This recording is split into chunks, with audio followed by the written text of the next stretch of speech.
to American Truck Simulator. Well, it's evening as in the game as I sit down here.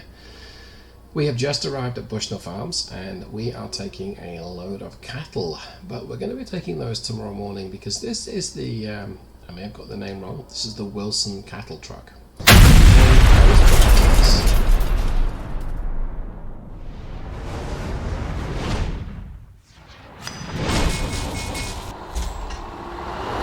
And I was put up to this indirectly by Freebird Gaming. So long and short were, he drove a Kenworth T300 that I will be buying.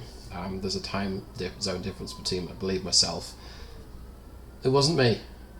Of course, if you serve in the police and you hear that all the time, I do apologise. It's a dad joke. Apparently us dads find it funny. Anyway, so Freebird Gaming drove a Kenworth T300, a medium-duty truck, and in that truck he installed a Caterpillar C7 from the Steele Productions Engine Pack, completely brazen plug. Great. And I thought to myself, well, one dang, that was great. And two, he also liked some other engines. In fact, why is my stuff going crazy?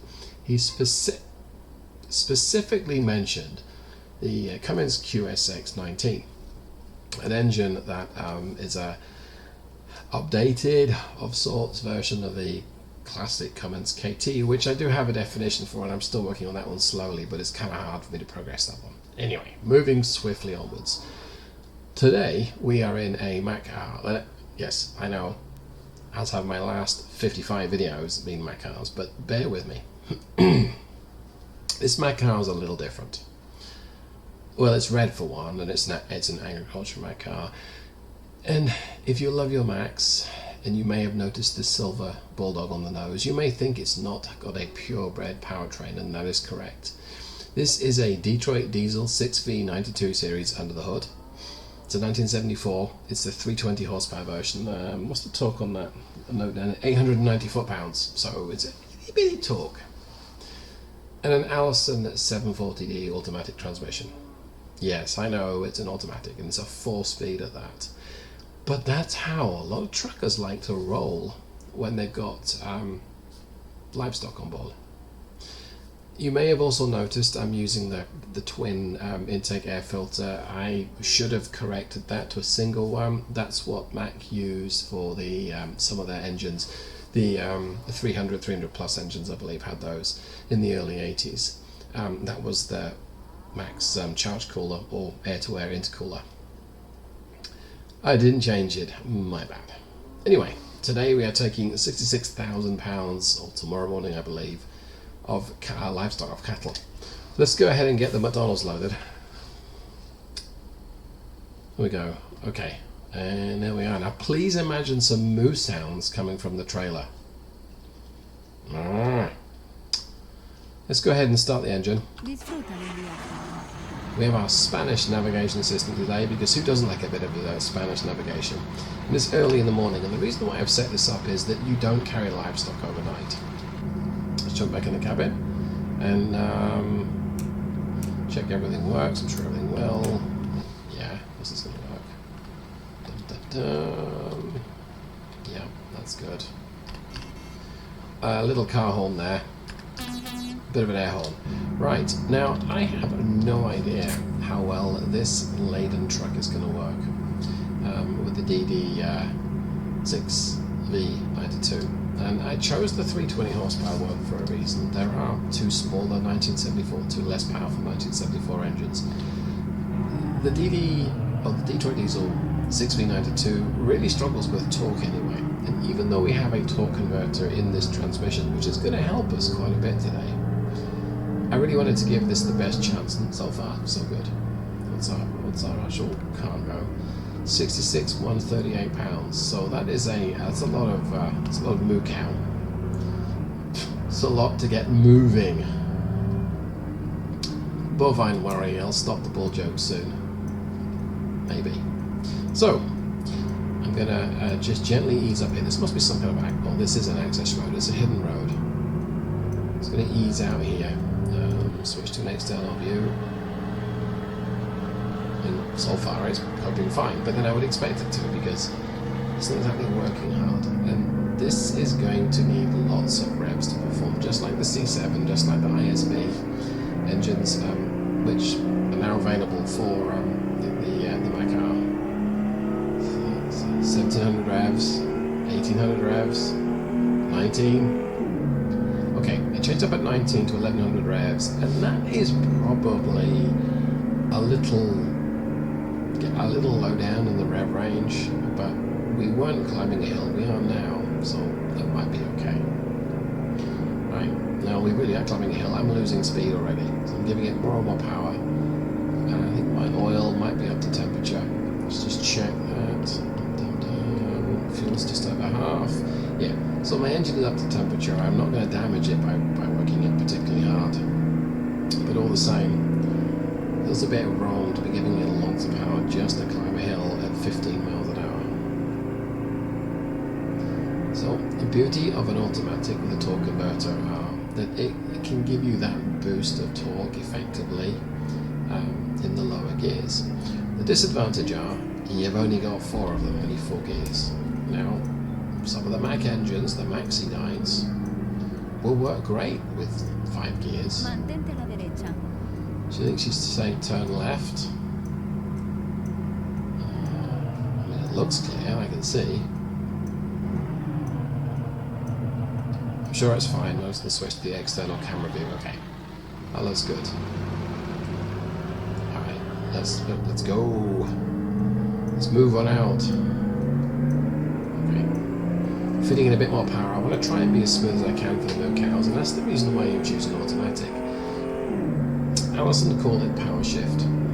Power shift, right? Sounds a cool name. Seamless power. It means that when you're under acceleration, the gearbox basically goes into the next gear without losing boost pressure, without losing acceleration. You do lose a bit of acceleration because you're going to a higher gear, but it's a lot smoother than changing gear. Because you change gear, you essentially, I'm going to be speeding. You have to kill the power, which causes the whole truck to sort of jerk forward like that. And then you choose the next gear and you get back on the power and it jerks back. That makes cows or bulls unhappy. And unhappy cows means unhappy farmers. And unhappy farmers means you don't get paid as much. Now the game doesn't appear to simulate being rough with the cargo, so I can steer like a lunatic and be absolutely fine and brake heavy and accelerate hard, but I want to try and preserve these cows in as best condition as I can. Because we like happy cows. Yeah, this is the smaller of the Wilson cattle trailers. The larger one can take nearly 90,000 pounds of livestock. That is a lot of cows. Probably too much for this powertrain. I mean, Allison also stated that the 740 or 700 series appears to have a maximum gross vehicle weight of 80,000 pounds. And a maximum torque output of, depending where you look, 1300 to 1380. There's no problem exceeding that with this engine, but some of the Mack E6s, EM6 in particular, the EM6s can exceed 1300 foot-pounds of torque. I'm going to lift off now. We're still sticking in first gear. So I've got 3 hours and 47 minutes to get to my destination, so it says, and it looks like, I have 8 hours, I've got less than 4. I mean, this should be fine, right? It may not be. With only 320 horsepower and 890 foot-pounds of torque, this engine is quite great. It's very similar to the Cat 330. That has, I think, 860 foot-pounds of torque, and that needs lots of revs to perform. So we have a bit of a pattern here.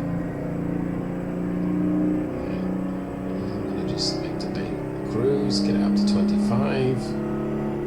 Let's try and force the upshift to 3rd. Let's see if it takes it. Yes, it does. Okay. And that's about 1175 RPM, so we're probably below where this engine really likes to perform.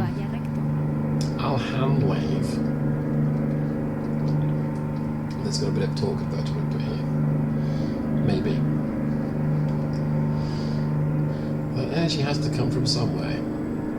Alright, let's go ahead and accelerate out of this little village or city, and we'll tap the cruise up. We're going to use cruise control as much as we can today. It should be a smoother acceleration, it may not be. Because I think cruise pretty much says, okay, full demand, full power. 35 in third, and 1600 revs. Let's tap up to 55 now. Oh, we're losing speed. Okay.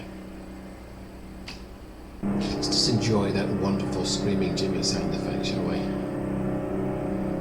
33. And here is where full speed is a bit of an issue, because I can't change down. I'll be over revving the engine in second gear. So I've got to let the speed bleed off. Now I can either lift off, which you probably don't want to do going up a hill, or just let gravity slow us down, and that's what I'm going to be doing. And I'm not going to force the downshift, because I'm actually testing this combination as well as recording it for the sake of the video. But I really want my transmission to be thinking about, hey, I've got to shift down. It might be a brutal downshift. Okay, I mean, it wasn't so bad. You see those revs zip right round to 1600, and then it's got more power, so it's able to accelerate you up the hill. I mean, accelerate is maybe get a calendar. But we didn't buy this truck for its scintillating acceleration. We bought it because it's an agriculture chop truck, and because it's cheap.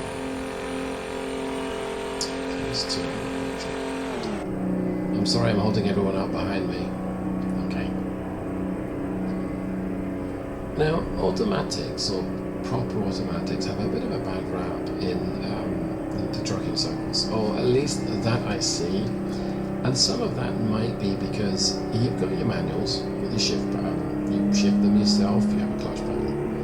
You have your automated manuals, where the default mode is that a computer controls the transmission and the clutches and all that jazz for you. And you can manually change gear. Most of them don't believe have a clutch, so the older ones might do. And look at that, we're doing 60 almost. Let's see if we'll do 65.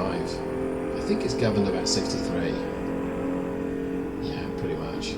Well, we're doing 65, so I mean, ignoring the fact that was a steep downhill gradient, we're at 64 right now. It's going to slow down a little bit. 63, I think that's pretty much where it's governed at. So yeah, automatics tend to be just disliked within a lot of trucking circles because they're maybe not pure trucking. And there's a few other reasons too, one of which are Allison's automatic transmission fluid is incredibly expensive and needs to be changed fairly regularly in order to keep the warranty. Of course, you have to change your transmission fluid, you do a lot of miles, that adds up. I imagine the reason why it has to be changed regularly is because it's dealing with a lot of pressure, a lot of stress maybe. I don't fully understand the workings of a torque converter, I'm not going to pretend that I do, but the reason why you need specific transmission fluid, well, that's one of the reasons why. So if you're hauling an 80,000 pound gross vehicle weight truck and trailer, and you are working the transmission hard and it's changing up and down through the gears and it's using the torque converter, that needs a fluid to lubricate and keep things going. You've got to change it fairly regularly, and it's expensive. The other reason is that the box itself is expensive to buy too. And it adds another layer of complexity. Something else to go wrong that costs a lot to fix. A manual is expected to be cheaper. But if you're delivering cattle or livestock all day, or you, for whatever reason, struggle with the clutch pedal, and you don't want to retire, and installing an automatic is an option. Now, the the Allison 4000 series, 45 and 47 that come with the game and a lot of stock trucks. That's either a 6 or a 7 speed. This is a 4 speed, and it's very shortly geared. But it's from an era some time ago. I mean, the 1980s is 40 years ago now. I remember the 1980s. It doesn't seem like 40 years ago. Okay, well, I mean, so far, this is actually doing a lot better than I thought it would. And by actually, I expected this thing to be struggling up every gradient, worse than it already is, to be really fussy over its gear selection and how it works, but as it happens, it seems to be doing what I want, and I'm still experimenting and tweaking and programming the shift points for this particular engine. I may have done a reasonable job of it so far, which may mean it's close to being ready to be released, and that's kind of exciting. If you want to drive a 6V92, if you don't, then that's fine as well. I don't mind. Alright, 4th gear at 38 or 39. That's top gear. That's the most number of gears you've got. And this will have locked out the torque converter as well. So that's good for performance and good for efficiency. But it does mean that you're a little less flexible, but at this speed, if you slow down, you're going to be downshifting, so that's okay. 44 miles an hour already. Well, we're not running late, I suppose.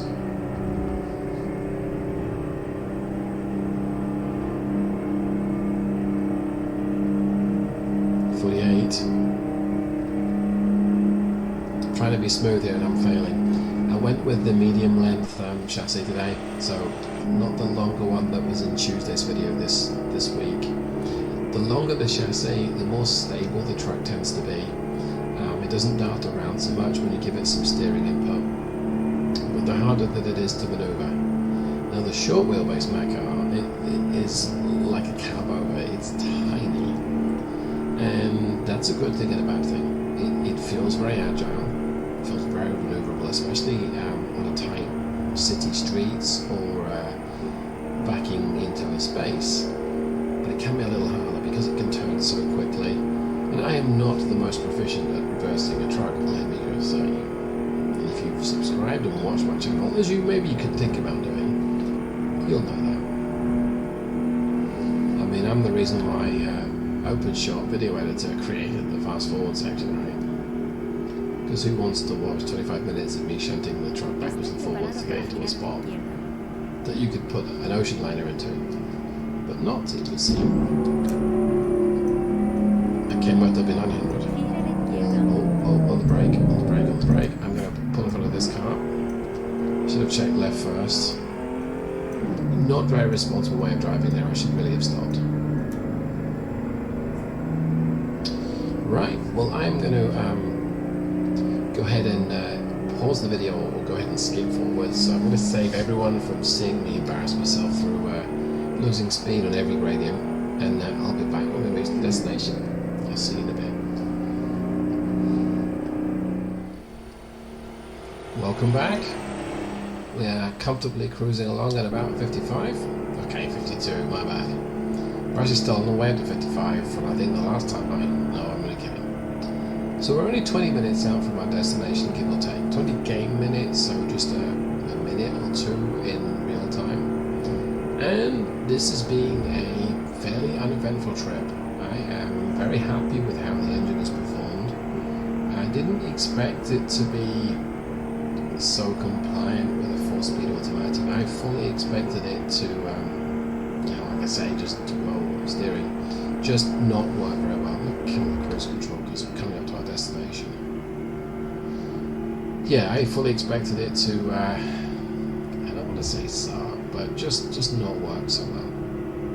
And I did get a comment on a couple of videos actually that let me know that Detroit diesel engines were used with automatic. I probably should have taken this turning here, or well, they were used with Allison autos or with other automatic transmissions that only had 4 gears. And if they were used in the real world, then they must have worked okay with them. I imagine that you can set up transmissions pretty effectively to work with most engines. I'm going to swing left a little bit. That was not very smooth. Sorry, cows. Be even bigger apology if I run into this post. I mean, that was close, but I missed it, so we're all good. So yeah, the 6v92 was used with real automatics out there in the wild, and so I should probably have expected more, but either way, this thing has been great. I'm very happy with it. I may be less happy with my parking. Let's see what it's got. Okay, so we've got, where do you need it up there? That doesn't seem too hard. I'm gonna do this. I just don't want to take 10 minutes to park. And besides, cows have got legs. They can walk. I mean, I don't imagine the farmhands will be the happiest, but the reason, yeah, I can see where, yeah, well, okay, either way. Okay, let's go ahead and stop the truck. You absolutely have to stop these things when they're in neutral and not in drive or reverse or park. Park is fine as well. You don't want to stop them in a gear, because that is not good for the transmission. I believe many of them, if you do that, you've got to take the whole thing to be serviced. That's get expensive, and we don't want to be doing that. Let's go ahead and kill the engine, and let's see how well we did. 209 miles and 42 gallons. Yeah, you know, I don't think this is the most efficient, and I'm completely fine with that. And that just about draws today's video to a close. So thank you so much to the inspiration to do this video. That goes out to Full Beard Gaming. Any kind words, and also I'm looking forward to playing around with the T300. That's gonna be fun. Hope that you enjoy this, and if you have, you know exactly what to do. And if you haven't, you also know what to do. And I'll see you in the next one. Thanks so much, everyone. Goodbye.